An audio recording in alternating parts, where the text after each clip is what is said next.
Hi hello నమస్తే, నేను వచ్చేసాను సరికొత్త ఇంట్రెస్టింగ్ న్యూస్ తో. దలైలామా వారసత్వంపై చైనా ప్రభుత్వం ఇటీవలే ఒక ప్రకటన విడుదల చేసింది. చైనా ప్రభుత్వ ప్రతినిధులు ఇటీవల ఒక ప్రకటన రిలీజ్ చేశారు. తదుపరి దలైలామాను తామే ఎంపిక చేస్తాము, ఇది చైనా అంతర్గత వ్యవహారం అని భావిస్తున్నారు అని ఇటీవలే ప్రకటించారు. దానికి భారతీయుల స్పందన ఎలా ఉంది అంటే, భారత పార్లమెంటరీ మంత్రి కిరణ్ రిజిజు స్పష్టం చేశారు. ఏమని అంటే, దలైలామా వారసత్వం చైనా రాజకీయ వ్యవహారం కాదు, ఇది పూర్తిగా మతపరమైన ఆధ్యాత్మిక ప్రక్రియ. దానిలో ఇంటర్ఫేర్ అవ్వడం మనకి అధికారం లేదు అని అన్నారు. ప్రస్తుతం ఉన్న 14వ దలైలామా టెంజిన్ గ్యాట్సో వయసు 90 సంవత్సరాలు దాటింది. ఆయన 1959 నుంచి భారతదేశంలోని ధర్మశాలలో నివసిస్తున్నారు. ఆయన స్వయంగా ప్రకటించారు, నా తర్వాత పునర్జన్మ అవసరముంటే అది మతపరంగా నిర్ణయించబడుతుంది, రాజకీయ చట్టాల ద్వారా కాదు అని ఒక ప్రకటనని విడుదల చేశారు. ఈ వ్యాఖ్యలపై చైనా తీవ్ర అసంతృప్తి వ్యక్తం చేస్తుంది. ఇది భారత్ మరియు చైనా సంబంధాల్లో కొత్త టెన్షన్ వాతావరణానికి దారితీయబోతుంది. మరియు రాష్ట్రపతి నామినేషన్ చేసిన 4 రాజ్యసభ సభ్యులు భారత రాష్ట్రపతి ద్రౌపది ముర్ము గారు ఈ రోజు 4 ప్రముఖులను రాజ్యసభకు నామినేట్ చేశారు. వారిలో యాజ్యూల్ నికమ్, దేశ ప్రఖ్యాత క్రిమినల్ లాయర్, 1993 ముంబై పేలుళ్లు కేసులో ప్రాసిక్యూటర్ గా పనిచేశారు. తర్వాత హర్షవర్ధన్ శ్రింగ్లా, భారత మాజీ విదేశాంగ కార్యదర్శి, విదేశీ సంబంధాల నిపుణుడు. తర్వాత మీనాక్షి జైన్, చరిత్రకారిణి, భారత పౌరసత్వ చరిత్రను తిరిగి విశ్లేషించిన రచనలు చేశారు.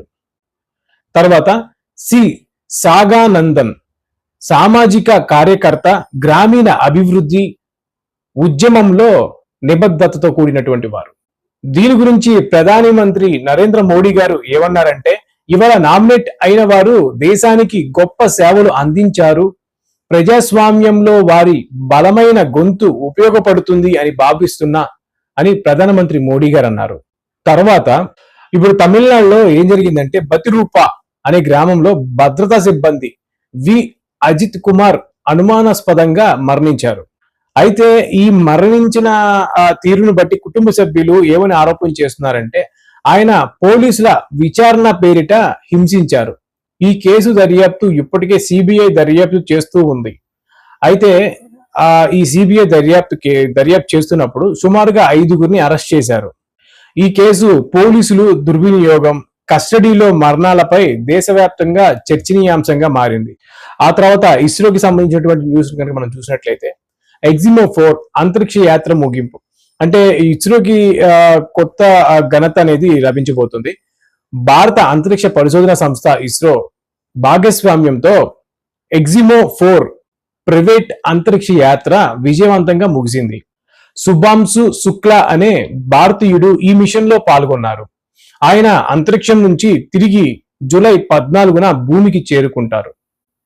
ఇది ఇస్రో ప్రైవేట్ అంతరిక్ష సంస్థల భాగస్వామ్యానికి మైలురాయిగా నిలిచింది.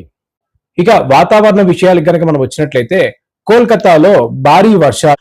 భారత వాతావరణ శాఖ ప్రకారం కలకత్తా, బీహార్, ఒడిశా, జార్ఖండ్ రాష్ట్రాల్లో తీవ్ర వర్షాలు కురిసే అవకాశం ఉంది. లోతట్టు ప్రాంతాలు నీట మునిగే ప్రమాదం ఉన్నది కాబట్టి ప్రజలు అప్రమత్తంగా ఉండాలి అని సూచిస్తున్నారు.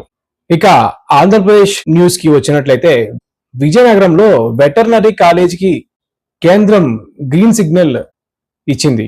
ఈ కాలేజీలో ఇంటర్న్షిప్ అవకాశాలు మరియు ఉపాధి అవకాశాలు కూడా పెంచుతుంది. తరువాత న్యూస్, సాగర్ నీటి మట్టం తగ్గకపోవడంతో వరద హెచ్చరికలు జారీ చేస్తున్నారు. శ్రీశైలం, భద్రాచలం వంటి ప్రాంతాల్లో గోదావరిలో ఒక్కసారిగా నీటి మట్టం పెరుగుతుంది. దీనిపై అధికారులు జాగ్రత్తగా ఉండాలి అని ప్రజలకు హెచ్చరికలు జారీ చేస్తున్నారు. మరియు ముఖ్యమంత్రి చంద్రబాబు నాయుడు గారు ఢిల్లీ టూర్. ముఖ్యమంత్రి చంద్రబాబు నాయుడు గారు జూలై 16, 15న అమిత్ షా, మీనా శర్మలతో దిగుమతులు, అభివృద్ధి గురించి చర్చలు జరుపుకోనున్నారు. ఇక తెలంగాణ న్యూస్కి వచ్చినట్లయితే, 189 ప్లాట్ల వేలం. రంగారెడ్డి జిల్లాలోని కూర్మల్, బహదూర్పల్లి, తొర్రూరు ప్రాంతాల్లో 189 రహిత ప్లాట్ల వాటా ఇవ్వబడి ఆగస్టులో వేలంపాట చేశారు. ప్రారంభం బిడ్డు 25,000 ఒక గజానికి వాల్యూ కట్టి బిడ్ అనేది స్టార్ట్ అయింది. పాసమైలవరంలో వేస్ట్ ప్లాంట్ అగ్ని ప్రమాదం. సంగారెడ్డి జిల్లాలోని పాసమైలవరం వేస్ట్ మేనేజ్మెంట్ ప్లాంట్ లో అనూహ్యంగా భారీగా మంటలు వెలువడ్డాయి. ఫైర్ ఫైటర్లు స్పందించి నివారణ చర్యలు తీసుకున్నారు. ఈ విషయంపై దర్యాప్తు కూడా కొనసాగుతుంది. అదేవిధంగా సన్నబియ్యం ధరల్లో తాకిన తగ్గుదల. తెలంగాణలో సుమారుగా 5,000 నుంచి 6,000 ఉన్నటువంటి ధర ఒక్కసారిగా 4,000 నుంచి 4,500కి పతనమయ్యాయి. ప్రభుత్వ బోనస్ విధానం ద్వారా రైతులకు వినియోగదారులకు ఉపశమనం కలిగిందని తెలిసింది. పిఎంఎల్ఏ స్పెషల్ కోర్టులు ఏర్పాటు ఈడీ తెలిపింది. తెలంగాణలో ఇతర రాష్ట్రాల్లో పిఎంఎల్ఏ కేసుల కోసం 18 ప్రత్యేక కేసుల కోర్టులు ఏర్పాటు చేయబడ్డాయి. దీని ద్వారా ఆర్థిక నేరాల విచారణ వేగవంతం అవుతుంది.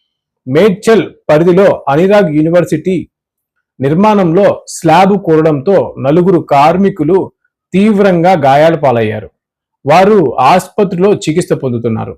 దీని గురించి సిద్ధాంతపరమైనటువంటి ఏమైనా లోపాలు ఉన్నాయా అని పరిశీలిస్తున్నారు. మరియు కోటా శ్రీనివాసరావు గారి మరణం. టాలీవుడ్ లో విలక్షణమైన పాత్రికుడిగా గుర్తింపు పొందినటువంటి కోటా శ్రీనివాసరావు గారు ఆదివారం తెల్లవారుజామున ఫిల్మ్ నగర్ లోని తన స్వగృహంలో మరణించారు. ఇలాంటి ఇంట్రెస్టింగ్ న్యూస్ మరియు ఇంట్రెస్టింగ్ ఫ్యాక్ట్స్ గురించి మీరు మరిన్ని తెలుసుకోవాలి అనుకుంటే మీ మనీ అనే ఈ ఛానల్ ని సబ్స్క్రైబ్ చేయండి. Thank you for watching.